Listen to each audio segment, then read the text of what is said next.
O convidado desta semana do Ilustríssima Conversa é Muriatã Barbosa, doutor em História Social pela USP e professor da Universidade Federal do ABC. Muriatã acaba de lançar, pela editora Todavia, o livro A Razão Africana, Breve História do Pensamento Africano Contemporâneo, em que discute os percursos das ideias sobre a África, de acadêmicos e militantes desde meados do século XIX. Na obra, Muriatã defende que a origem do pensamento africano foi moldada, em grande parte, pela reação das elites intelectuais dos países da África e de pensadores da diáspora ao colonialismo europeu, que recortou o continente para dominar seus territórios e explorar seus recursos. Na conversa, a gente falou bastante da evolução dos ideais do nacionalismo africano e do panafricanismo, que defendem que os povos da África, apesar das diferenças linguísticas e culturais, têm origens e interesses comuns e que, por isso, deveriam se integrar, com a ambição de transcender as fronteiras desenhadas pelos colonizadores e criar uma única nação africana. A gente tratou também das interpretações sobre a África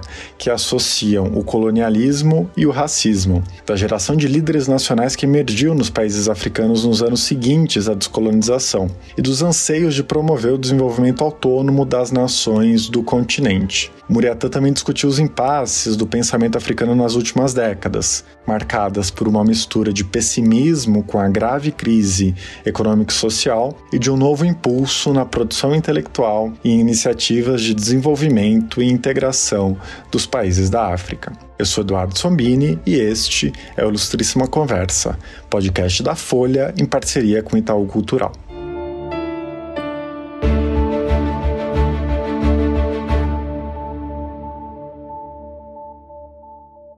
Muriatã, a proposta do livro é apresentar uma síntese da história do pensamento africano contemporâneo.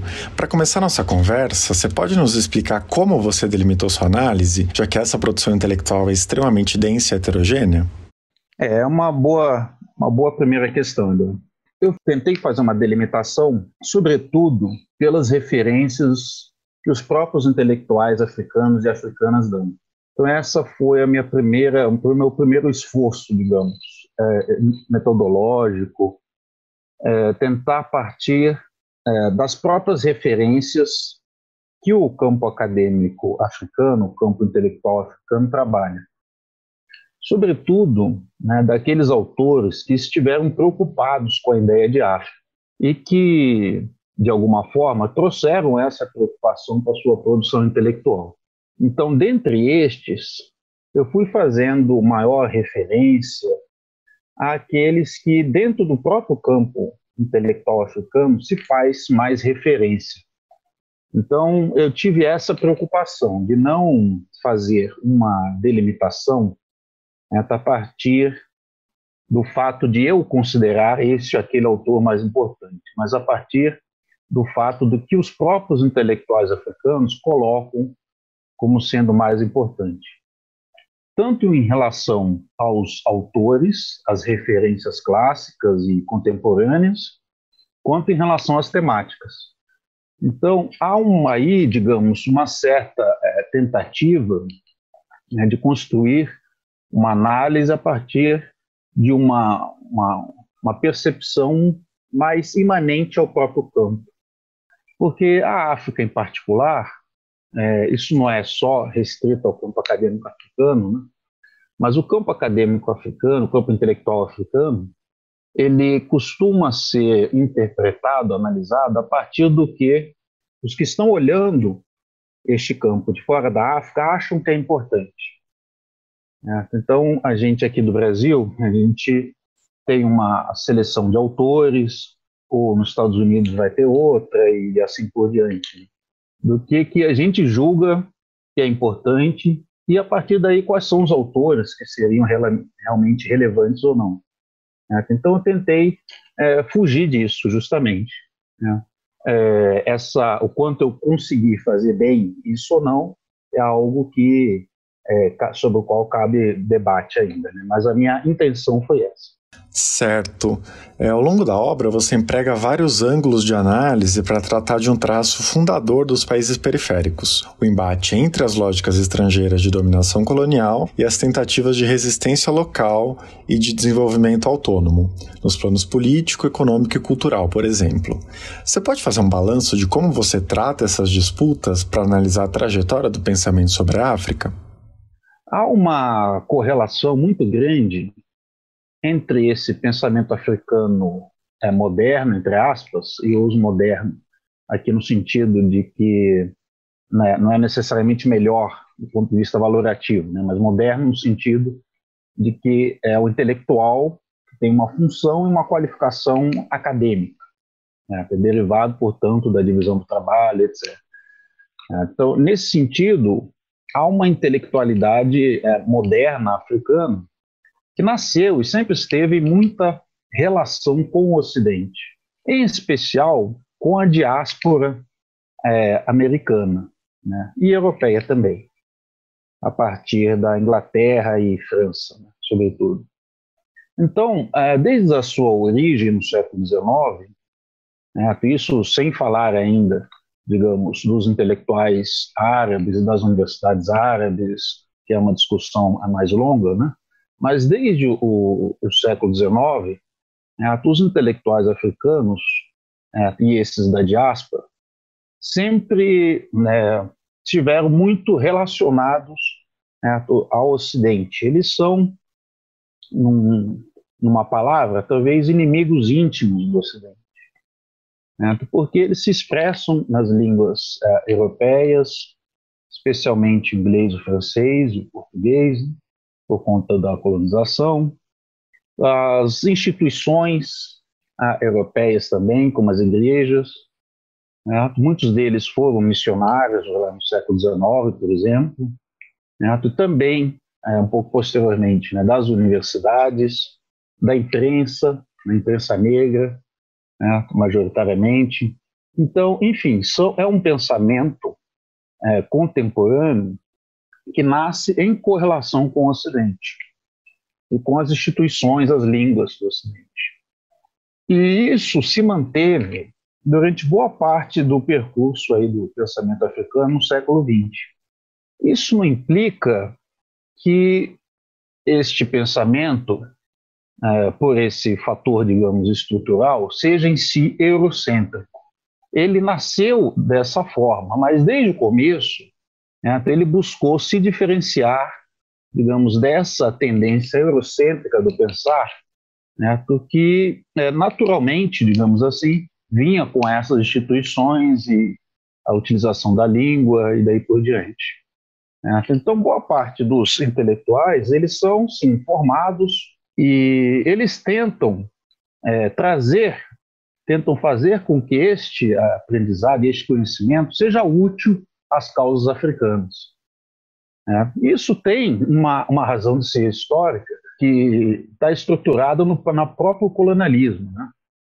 Em muitas regiões coloniais, parte da elite local, né, se formava no exterior para fazer a administração colonial posteriormente, né? Então, daí veio boa parte dessa intelectualidade africana, né, que vai posteriormente construir a descolonização. Então, eles vão fazer o contrário daquilo que a administração colonial gostaria. Eles vão se formar no Ocidente, mas depois vão trazer este conhecimento e os contatos, né, tudo aquilo que eles adquiriram nas universidades europeias, né, e vão tentar construir a descolonização da África, né? Então, isso é muito forte no pensamento africano, ali na primeira metade do século XX, né? E mesmo na região árabe, muçulmana, nós vemos uma situação próxima a essa.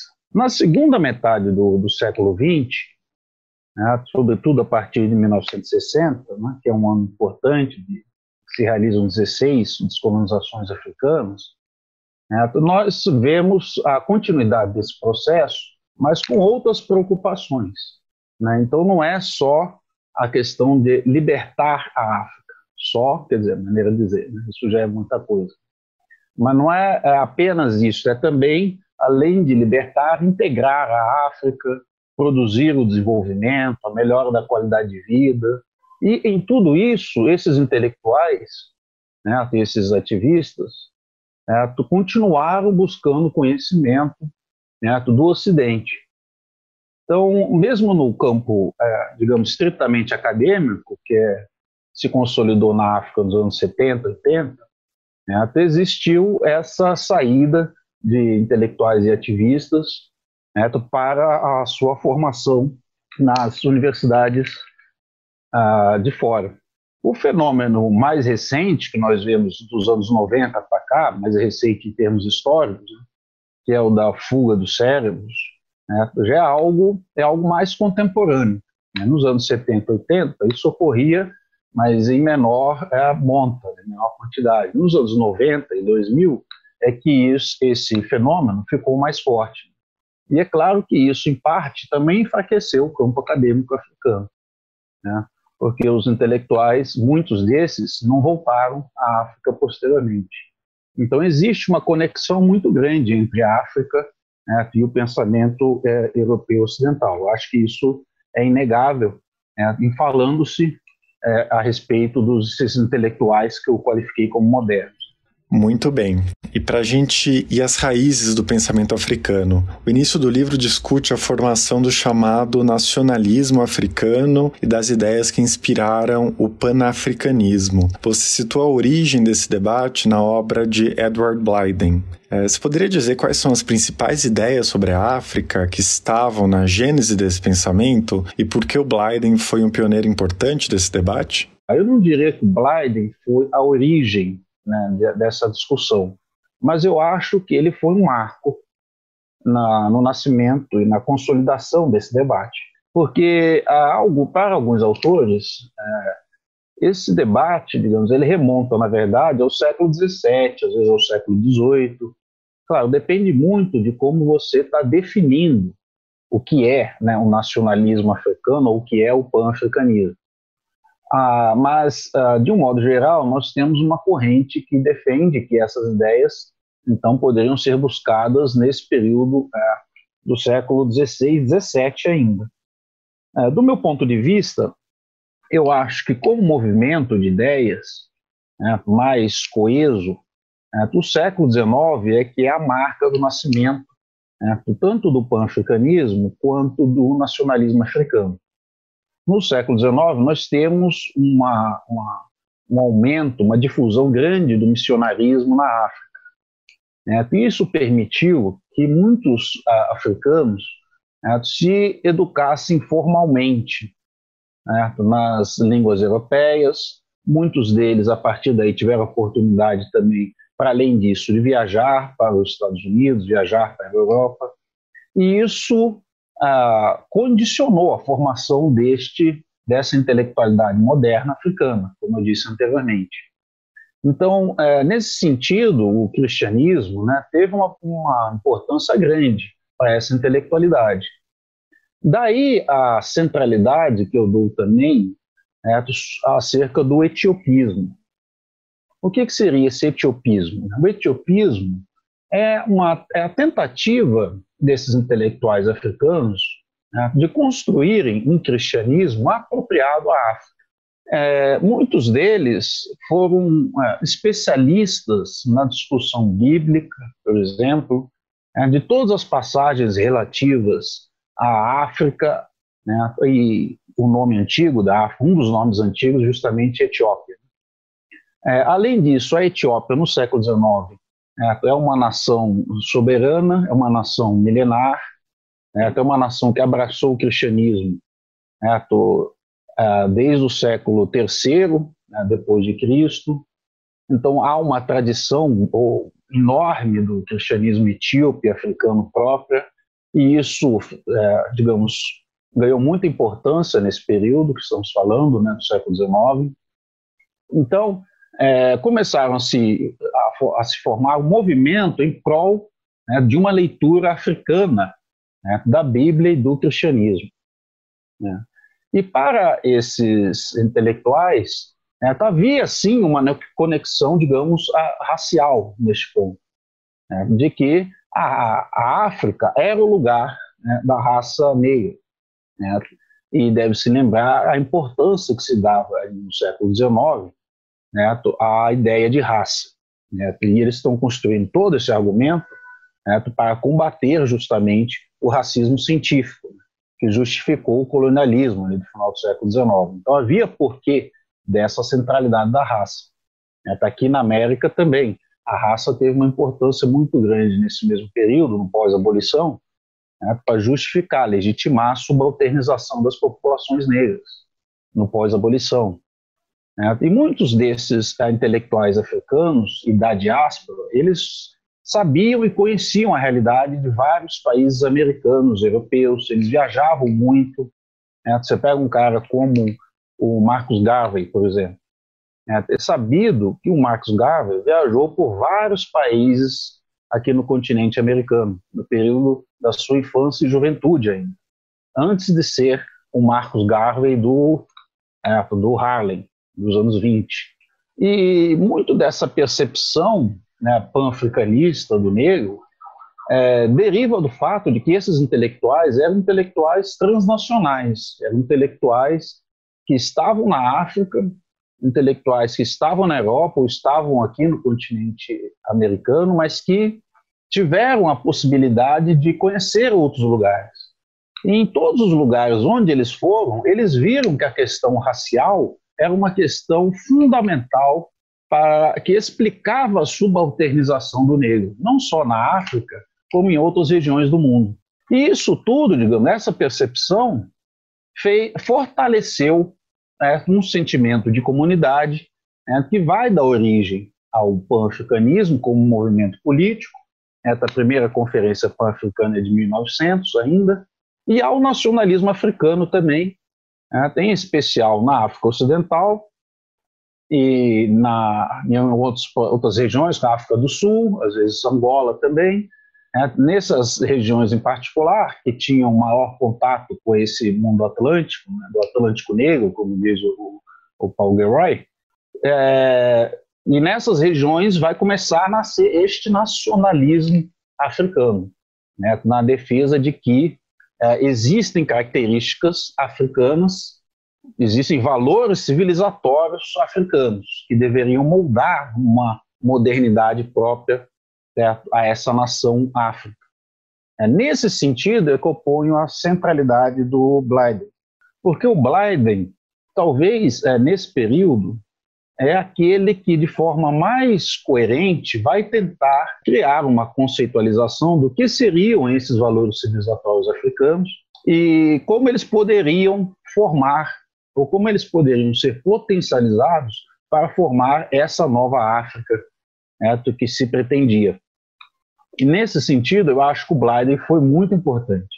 E isso é reconhecido pela intelectualidade africana, ali de 1910, 1920, 1930, todos eles fazem muita referência ao Blyden. Se você pegar, por exemplo, um cara importante para o movimento pan-africanista do Entre Guerras, como o George Padmore, não é à toa que ele dá o nome de uma das filhas dele de Blyden, porque ele reconhece no Blyden esse pioneiro do nacionalismo africano, como também do pan-africanismo. E como eu coloco lá no livro, o Blyden era um cara muito esperto, até era um indivíduo que tinha uma formação intelectual bem vasta, era um poliglota, falava várias línguas, e ele fez a defesa da África de formas diferentes conforme o público que ele queria alcançar. Então ele tinha esta sofisticação, tinha um pé no etiopismo, na imprensa negra também, foi um indivíduo importante na política da Libéria, de Serra Leoa. Então eu vejo ele nesse sentido como um personagem, digamos, que mais possuía elementos, desses vários elementos que eu falei, ele é o que possuía talvez maior quantidade desses elementos e maior coerência no seu pensamento, apesar de, às vezes, ele parecer contraditório.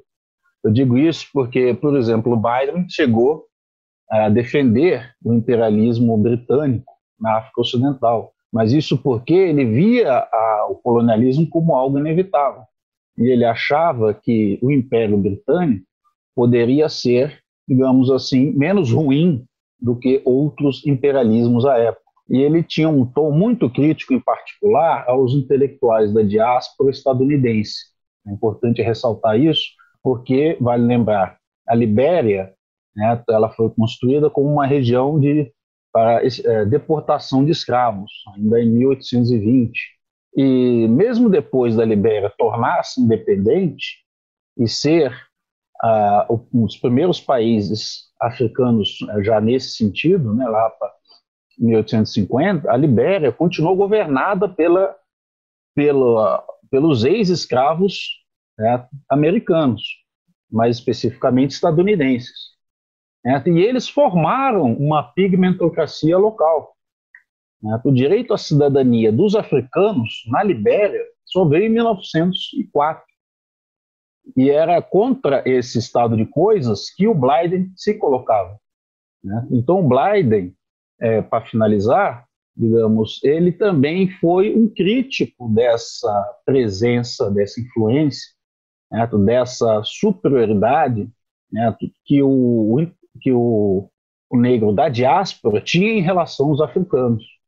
Tá? Então, no seu conceito de personalidade africana, que dá o nome ao capítulo, ele dizia que esses negros da diáspora que tinham que ser civilizados, tinham que ser assimilados à personalidade africana, e não o contrário, né? Como a maioria dos intelectuais à época dizia, né? Porque eles possuíam, os intelectuais, digamos, negros da diáspora, possuiriam a modernidade que os africanos tinham que se adequar a ela. Né? O Blyden dizia o contrário.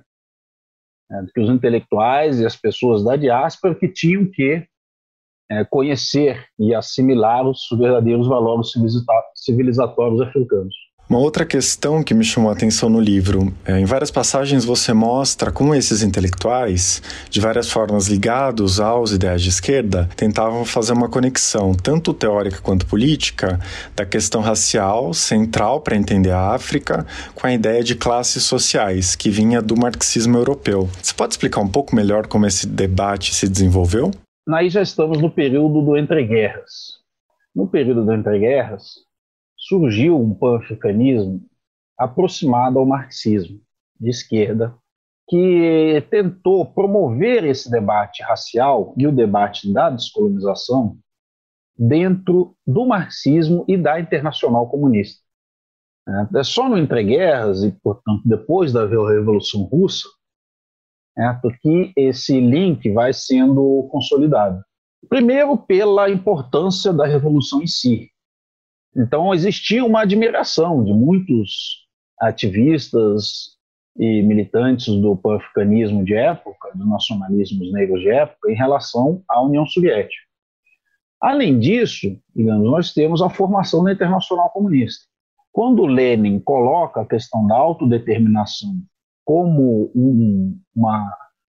algo necessário, como algo dentro da Revolução Socialista Mundial, o que ele está fazendo chamando a maior parte dos países africanos e asiáticos, então, para uma luta em conjunto contra o capitalismo e o imperialismo.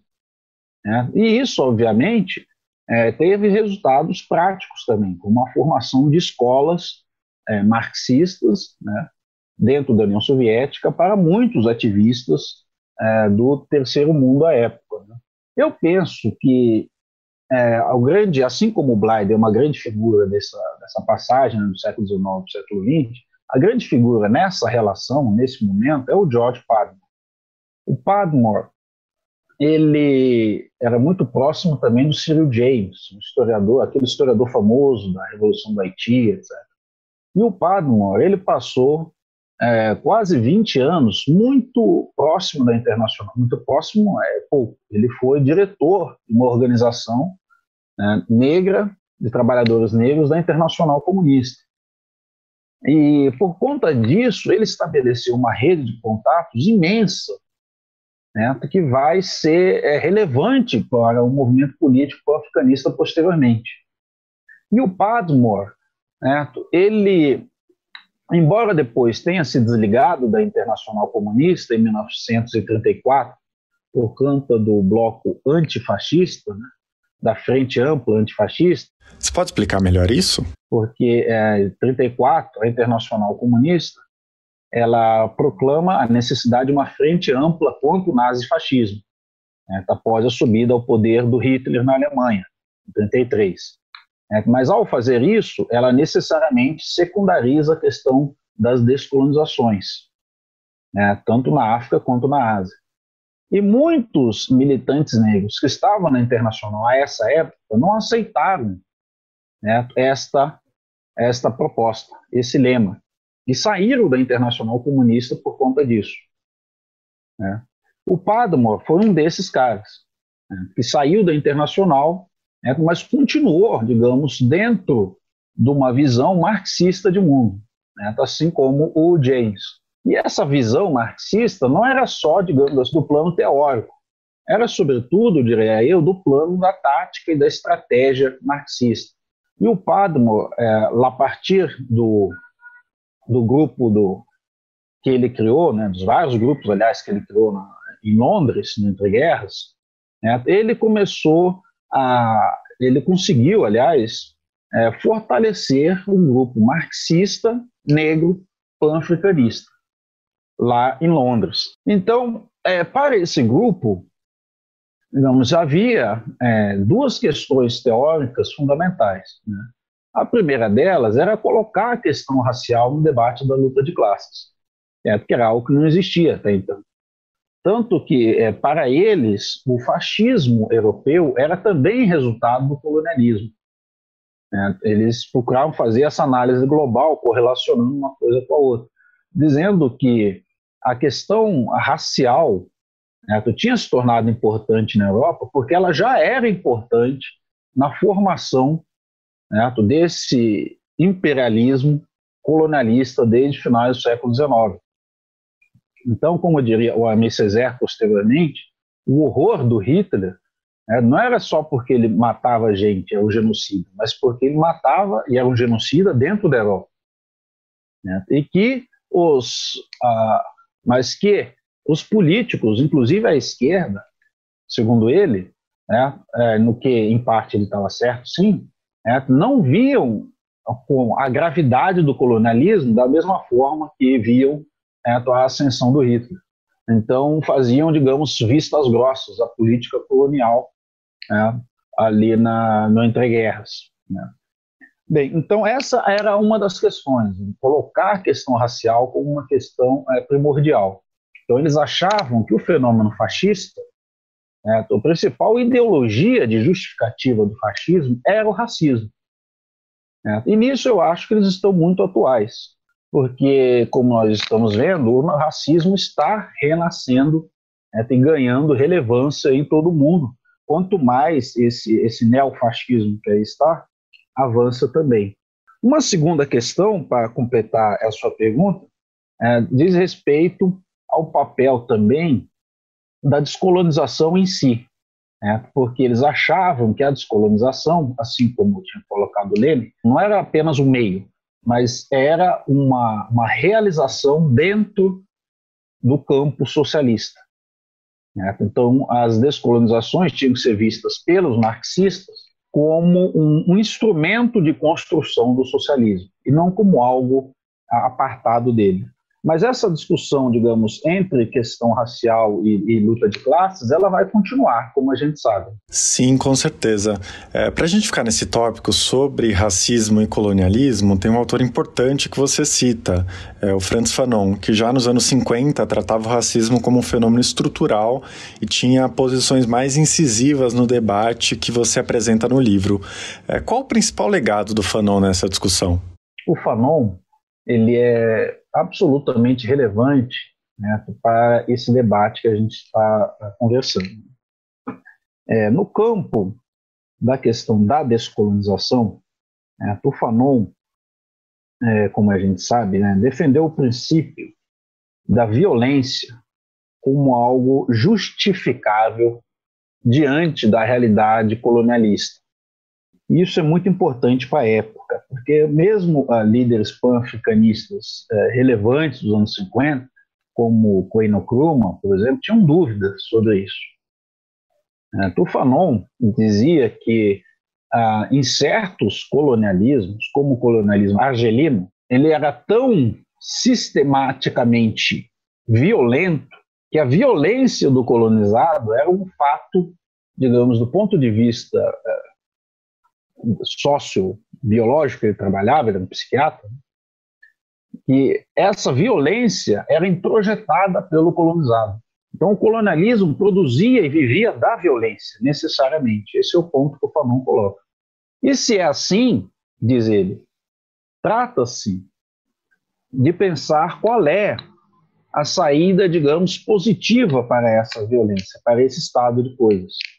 E o Fanon dizia que uma revolução anticolonial organizada, por um partido nacionalista realmente revolucionário, etc., era um caminho necessário para que essa situação fosse revolucionada.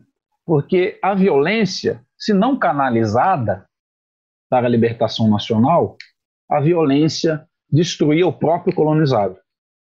Então, essa percepção do Fanon é uma percepção muito apurada, muito sofisticada. E não é só teórica. Então, portanto, uma primeira importância, relevância do Fanon está nessa defesa da violência organizada contra o colonialismo. Mas a segunda questão, talvez até mais relevante para nós hoje, é que ele via o racismo como parte dessa engrenagem colonialista. Tem até uma passagem importante no ensaio dele, Racismo e Cultura, em que ele diz explicitamente que mais do que realizar a libertação nacional, a Revolução Argelina deveria acabar com essa configuração colonialista. E isso implica acabar com o racismo. Então, o Fanon ele trouxe a questão racial de uma forma absolutamente original para o debate do marxismo. E para além do marxismo também, é claro. Porque ele viu o racismo dessa perspectiva estrutural, sistemática, consciente, no plano da dominação, pelo menos, e como um fenômeno social amplo, complexo, que produzia essa submissão, essa dominação extrema em relação aos outros seres humanos. Não é só para a exploração do trabalho, também é para a exploração do corpo. Então, essa percepção do Fanon sobre a importância do racismo, do fenômeno racista como uma estrutura de dominação, é uma percepção que depois vai ser trabalhada por outros autores, como o pessoal dos Panteras Negras, e outros aí no decorrer da segunda metade do século XX. Mas talvez ele, entre esses autores do pós-guerra, talvez ele tenha sido aquele que fez a reflexão mais profunda sobre esse debate. Então, seguindo na sua narrativa, você trata das lutas pela independência e pela construção da autonomia nacional no período pós-colonial como temas que dinamizaram o pensamento africano a partir dos anos 50 e ficaram ainda mais pronunciados nos anos 60. Citando Pepetela, você chama os novos líderes nacionais que emergiram em vários países de geração da utopia. Você pode nos dizer quais foram os principais protagonistas dessa geração e que utopia era essa em que eles apostaram tanto? A geração da utopia, o belo título do livro do Pepetela, né? Era isso que vale a pena ler, muito interessante. Mas a geração da utopia é essa crença de que pela política poderia se mudar o mundo e transformar a África nessa África que se gostaria de construir. E política que não é no sentido amplo do termo, é no sentido específico mesmo, como participação das massas, formação de partidos, daí a questão do partido único, que se torna majoritário em boa parte dos países africanos, depois da descolonização, e da construção, portanto, de um poder nacional. da possibilidade do estabelecimento de uma soberania que conseguisse alavancar, né, esses países africanos nessa nova ordem mundial que estava se formando à época. Essa utopia, porque isso é obviamente isso, né, uma utopia, ela foi muito forte nos anos 50, 60, eu diria até os 70. A grande figura aí para mim é o Kwame Nkrumah, né, o líder político de Gana, porque o Nkrumah ele fez reflexões muito interessantes sobre essa questão da soberania, né, do poder nacional, do papel da política que estamos falando, e, ao mesmo tempo, trouxe elementos inovadores, né, para esse debate. E, veja, não é por acaso, né, que o Nkrumah está muito ligado ao Padmore, aquele grupo de Londres que eu falei anteriormente. Né, eles tinham essa questão de pensar, né, a tática e a estratégia do que seria o nacionalismo africano de forma muito forte. E o Nkrumah, ali nos anos 50, né, ele tornou-se o primeiro presidente, né, de um país independente na África subsaariana, que é Gana, né, em 1957. À época era independente, ou tinha se tornado independente só o Egito, né, com o Nasser.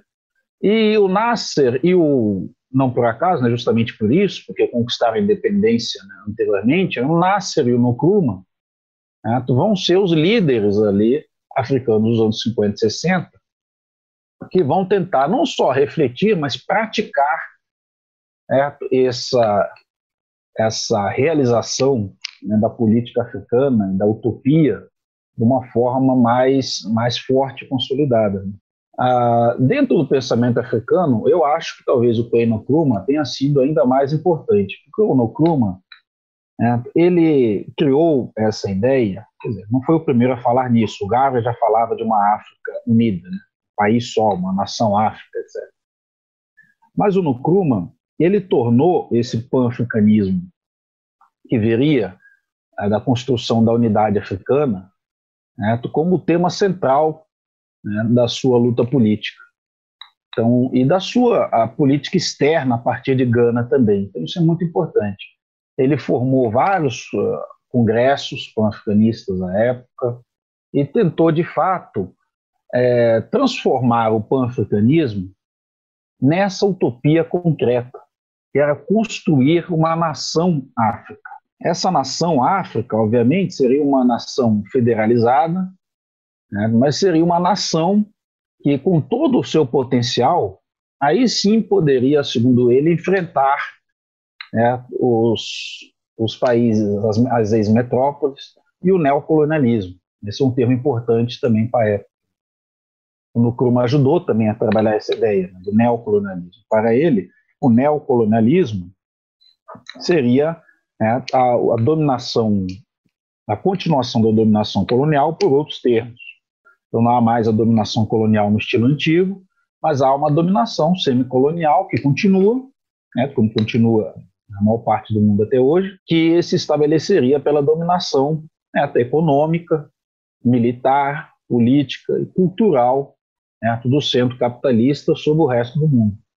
E o Nkrumah achava que esse neocolonialismo seria especialmente forte na África, porque a África era uma região ainda muito pobre e em que os países teriam sido, digamos, balcanizados, teriam sido inventados pelo colonialismo e que, segundo ele, por conta disso, os países africanos, por serem ainda muito pobres, pequenos, etc., com parcos recursos, então eles nunca teriam as condições necessárias para enfrentar, né, o imperialismo e o neocolonialismo. Então ele achava que a União Africana, né, era a única possibilidade real da África, né, dar um salto para tornar-se, né, uma nação soberana e garantir a melhoria de vida dos seus povos e daí por diante.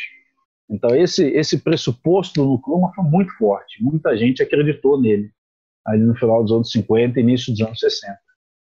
Mas também houve claras divergências, né?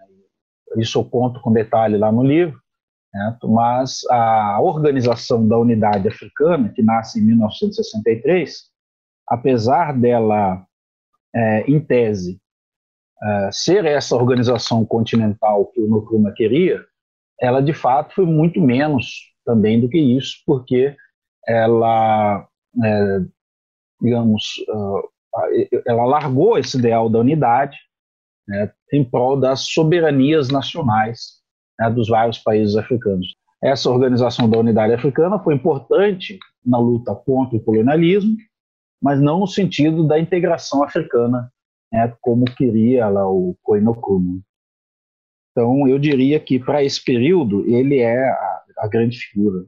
Seu livro tem também uma parte sobre a ascensão da economia política no pensamento africano. Para a gente se encaminhar para o final, eu queria retomar uma passagem em que você discute a derrocada das propostas desenvolvimentistas na África e a instalação de uma atmosfera de afropessimismo, em um período nos anos 70 e 80 em que a crise econômica e social se agravou e a epidemia da AIDS tornou tudo muito mais dramático nesses países. Pensando nesse contexto, de uma forma mais panorâmica, como você enxerga o cenário das propostas de integração africana e as perspectivas desse pensamento sobre o continente nas últimas décadas? Essa pergunta se refere muito ao terceiro capítulo aí da obra, né, que é o capítulo mais extenso e talvez o mais complexo, né, porque vem deste debate ainda dos anos 70, da economia política do desenvolvimento, né, até anos recentes, até o período atual. Eu acho que, em vários pontos, a história mostrou que o Nkrumah estava certo. Eu acho que, após a crise dos anos 70, que vai até fins ali no século XX, né? Depois tem uma questão do renascimento africano, etc.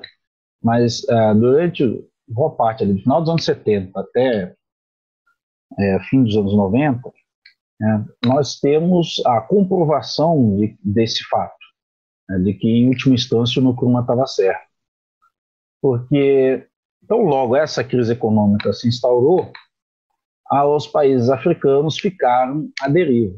A maior parte deles tornou-se, digamos, um peão, um tabuleiro de xadrez, né, muito bem orquestrado, em que a África, os países africanos, melhor dizendo, não conseguiam mais garantir o seu desenvolvimento, né, e exercer a sua soberania, que era o grande desejo, né, dessa geração da utopia, como eu descrevi, né, nos anos 50, 60. Daí a questão do afropessimismo. Isso é importante de fazer referência, porque a África, isso é pouco sabido do público brasileiro em geral, ela não teve números ruins de crescimento econômico no pós-guerra. Aliás, nessa época, que é a época da expansão econômica mundial, a África, do ponto de vista do desenvolvimento como crescimento, ela foi razoavelmente bem, né? Ela tinha taxas médias de 5%, 6%, nos países, obviamente, que já eram descolonizados. E, então, isso deu uma legitimidade, né, aos estados africanos também, né, do que eles estavam fazendo. Agora, quando a crise econômica mundial começa a se consolidar, no final dos anos 70, com isso a crise, né, da exportação de commodities, os países africanos, a crise da dívida, etc., etc., isso tudo deixou evidente que essa fórmula da economia do desenvolvimento tinha fracassado. E isso também possibilitou, deixou mais evidente a crítica que se deveria fazer, inclusive a economia política clássica ali dos anos 60 e 70, que tentou legitimar e construir essa política de desenvolvimento dentro das fronteiras herdadas pelo colonialismo, sem dar propulsão, sem potencializar esse princípio da unidade africana, como queria o Nkrumah e outros. Então, eu acho que isso ficou mais ou menos evidente para as elites africanas e para a intelectualidade africana conforme o tempo passava. E daí nós temos aí a formação, né, da União Africana, em 2002. Muito movida pelo fim do apartheid também, é claro, mas a União Africana ela também é o resultado dessa percepção das elites africanas e dos intelectuais africanos em geral, né, de que era preciso reforçar essa projeção continental da África para resolver ou tentar, no mínimo, equalizar esses problemas africanos que, digamos, tomaram conta do continente, né, por conta do neoliberalismo, da expansão da AIDS, tudo isso da época, digamos, mais trágica, né, da África contemporânea, que é ali entre os anos 80 e 90. Agora, evidentemente, aí também tem a contribuição das ciências sociais, como coloco lá no livro, porque pensar o desenvolvimento de 2000 para cá é pensar uma espécie de autodesenvolvimento. E pensar um autodesenvolvimento que, de fato, consiga melhorar a qualidade de vida das pessoas. Não pensar apenas as questões estruturais do desenvolvimento, mas pensar o desenvolvimento a partir das pessoas. E isso é um elemento que está cada vez mais consciente nas várias vertentes do pensamento africano que vão se consolidando, com a expansão das universidades no continente, dos anos 80 para cá. Então, boa parte do nacionalismo africano, que saiu dos anos 50 e 60 consagrado, ele sai, evidentemente, muito criticado nesse período mais recente, de 2000 para cá, mas é porque ele tentou, nas suas fronteiras, fazer algo muito difícil, né? De conseguir promover uma política de desenvolvimento de qualidade de vida em sociedades, em fronteiras criadas pelo colonialismo. Isso é muito difícil de ser realizado.